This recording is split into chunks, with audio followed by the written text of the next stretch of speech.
జగన్కి అంటే జగన్ రోడ్డెక్కితే వచ్చే జనం ఆటోమేటిక్గా ఉంటారు కార్యకర్తలు. మరి అది ఎక్కడికి పోతుంది? ఇప్పుడు వాళ్ళకి తను దూరం కాకూడదు. తను వాళ్ళ దగ్గరికి వెళ్తాం ద్వారా ముందు అక్కడున్న ఫీడ్బ్యాక్ వస్తుంది. అక్కడున్న ఎమ్మెల్యేల మీద ఏంటి, ఇన్ఛార్జీల మీద ఏంటి, వాళ్ళ గురించి ఒక ఫీడ్బ్యాక్ వస్తుంది. నెంబర్ 1. రెండవది మోటివేట్ చేయడానికి కుదురుతుంది.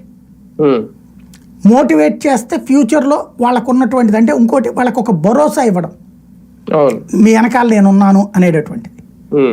ఇప్పుడు ప్రస్తుతం ఏంటంటే వీళ్ళ వేధింపుల దెబ్బకి భయపడిపోయి కార్యకర్త దూరం అవుతున్నాడు.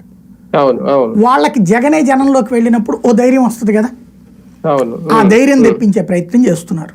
ఇప్పుడు ఈయన ఎదుర్కోబోయే ఛాలెంజ్లు, సవాళ్ళు ఏమన్నా ఉంటాయా జిల్లాల్లో? ఏముండదంటే అంటే బేసిక్గా జనాలు వస్తారా రారా అన్నటువంటిది, కార్యకర్తలు వస్తారా రారా అన్నటువంటిది. పవన్ కళ్యాణ్కి జగన్కి జనం రాబోతే రాజకీయం దండగాళ్ళకి ఇంటికెళ్ళి కూర్చోవడం బెటర్. పవన్ కళ్యాణ్కి సినిమా సెలబ్రిటీ ఇమేజ్తో ఆటోమేటిక్గా వస్తారు, జగన్మోహన్ రెడ్డికి వ్యక్తిగతంగా ఉన్నటువంటి ఇమేజ్తో ఆటోమేటిక్గా వస్తారు. కాబట్టి జనం రారు అనే ఫీలింగ్ ఏముండదు. జనం రావడమా రాకపోవడం అన్నది ఒకటే ఛాలెంజ్ ఎప్పుడైనా సరే.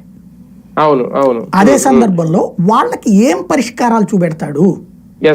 ఇప్పుడు ఒకసారి గుర్తుకు తెచ్చుకుంటే లోకేష్ కానీ చంద్రబాబు కానీ అప్పట్లో డిసప్పాయింట్ అయిపోయి 2 సంవత్సరాలు 3 సంవత్సరాలు అసలు ఏంది పార్టీ అనుకునే రోజు